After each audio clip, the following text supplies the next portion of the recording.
Jadi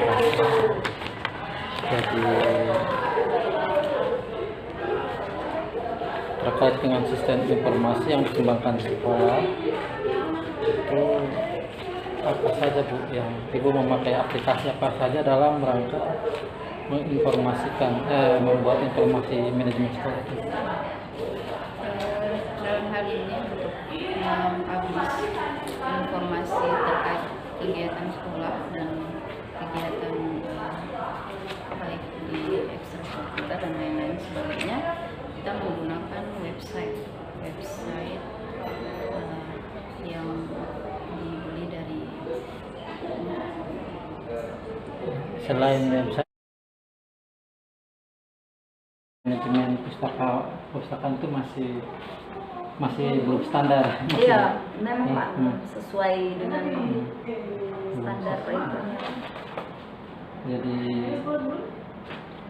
kalau kepala pustakaannya memang sudah sesuai sih, ada tenaga pustakawan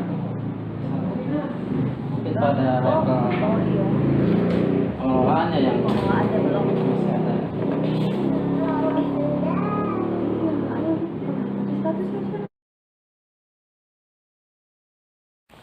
Oke, Ibu Na sebagai kurikulum ya, saya tanya Ibu Na ini posisinya sebagai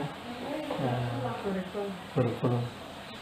Jadi di sini di standar isi itu menyesuaikan tingkat kompetensi siswa. Jadi perangkat pembelajaran sesuai dengan rumusan kompetensi siswa, Bu.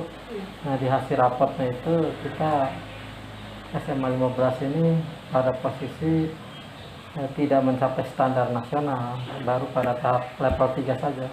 Artinya bahwa kurang menyesuaikan dengan tingkat kompetensi siswa. Nah, menurut Ibu kondisi nyatanya bagaimana sebagai wakil seperti itu? Ya, sebelumnya Pak mungkin kalau mungkin standar nasionalnya terlalu tinggi, sedangkan kondisi anak-anak di daerah kan tidak terlalu seperti yang diinginkan oleh standar nasional, tapi setidaknya sudah diusahakan untuk anak-anak bisa memenuhi standar itu.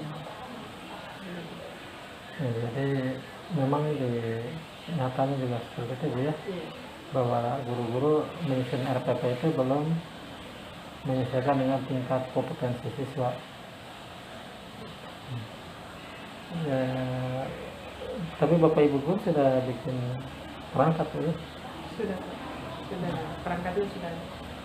Itu kendalanya tadi masalahnya apa sampai tidak itu? Kendala utamanya menurut pemantauan Ibu kira-kira apa kendalanya sampai kok perangkat pembelajarannya tidak sampai ke tingkat kompetensi yang diinginkan oleh nasional? Ya, bisa jadi Pak mungkin bisa jadi gurunya mungkin tidak tahu standar nasionalnya itu seperti apa, sehingga pada saat mereka membuat RPP pun mereka tidak berpikir untuk menyesuaikan dengan standar nasional itu. Artinya guru-guru tidak memiliki silabus atau buku pegangan guru begitu? Ada Pak, ada buku pegangan guru dan ada silabus. Hanya saja pada saat misalkan contoh sederhana lah, misalkan pada saat membuat KKM misalkan itu kan ada kadang guru hanya yang mungkin menulis saja tanpa melakukan identifikasi tentang bagian kemampuan anak. Jadi kendalanya karena guru tidak tahu Bu. Tidak tahu sebetulnya kompetensi yang diharapkan oleh secara nasional ya dalam silabus. Kan logikanya kalau sudah ada di silabus kan harusnya tahu bahwa sampai di level ini. Terus solusinya bagaimana menurut Ibu? Solusinya untuk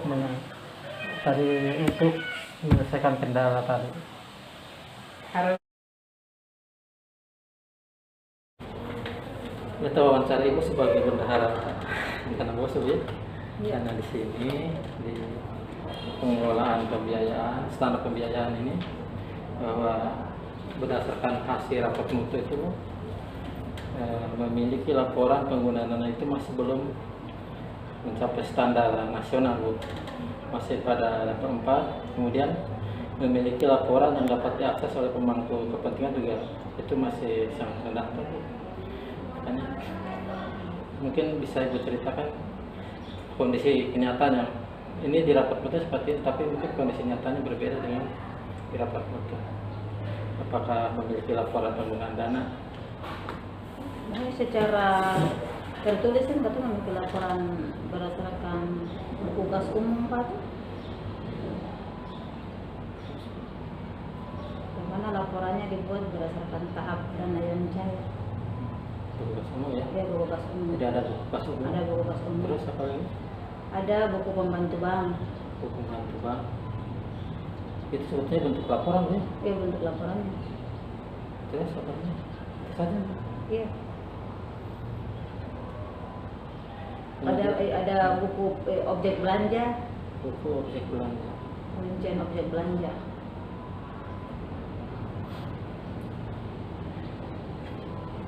Jadi laporan penggunaan dana itu hanya 3 ini saja di buku kas umum. Buku Dengan pembantu. terlampir RKS Pak. Terlampir Iya, RKS. RKS ya? Iya, RKS.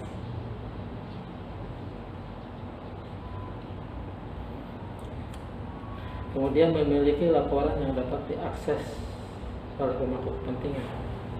Jadi bentuk laporan yang Ibu buat itu bisa diakses tidak Bu, oleh misalkan oleh siapa yang membutuhkan gitu. Kalau selama ini kan potong buat laporan yang pribadi secara yang lapor di provinsi itu kan secara manual. Sedangkan yang lapor online-nya itu kan ada. Online-nya ada. Iya. Tapi masalahnya ini bisa diakses nggak? Misalkan Kalau selama ini sih bisa diakses Pak. Makanya setelah yang beta bertahan buat periode ini kan saya pernah untuk diakses setelah saya tahu caranya. ya pantesan di sini nilainya rendah Bu. Iya, betul. Tidak saya. bisa. Makanya Kan harusnya bisa diakses kan itu. Itu kendalanya di mana Pak sampai? Saya tanya tentang jumlah tenaga TU ada berapa? Tenaga TU PNS ada 3 orang, lalu yang tenaga honornya ada 5 orang. Itu menurutmu sudah cukup ya? Atau masih Masih kurang? kurang sebenarnya. Terus yang jumlah idealnya berapa Bu? Harusnya kita masih butuh untuk lab biologi, lalu lab komputer juga kita butuh, sama lab fisika juga masih kurang. Itu saja ada sekitar mungkin 3 orang lah yang kita butuh sekarang. Jadi kendalanya, salah satu kendalanya kekurangan masih. Iya, masih kekurangan tenaga TU. Lalu solusinya gimana untuk mengurangi Solusinya untuk maksudnya yang diharapkan mungkin kita bisa rekrut pegawai honor yang memang disiplin ilmunya sesuai dengan apa yang kita butuhkan. Seperti kalau misalnya di lab biologi mungkin kita butuh sarjana biologi yang mengerti soal alat-alat biologi. Kalau di fisika mungkin kita butuh memang sarjana memang fisika. Kalau memang ada yang SPD, tapi kadang-kadang sulit juga sih cari yang memang siap pakai. Berikutnya ada pembagian tugas. Itu Ada deskripsi tugas. deskripsi tugasnya bisa saya potong. Ada boleh nanti dikasih. Kemudian Ibu mengetahui tugas tenaga administrasi ini Iya. belajar sendiri atau memang dari Bintek? Sementara belajar sendiri. Selama ini kita belum pernah ada kegiatan di Belum pernah masuk. Ada struktur organisasi kamu? Ada Pak. Nanti bisa saya potong juga. Hmm. Oke, itu saja barangkali Ya, terima kasih sekian sama-sama. untuk diwawancara. Assalamualaikum warahmatullahi wabarakatuh. Itu saja, terima kasih. Waalaikumsalam warahmatullahi wabarakatuh. Nanti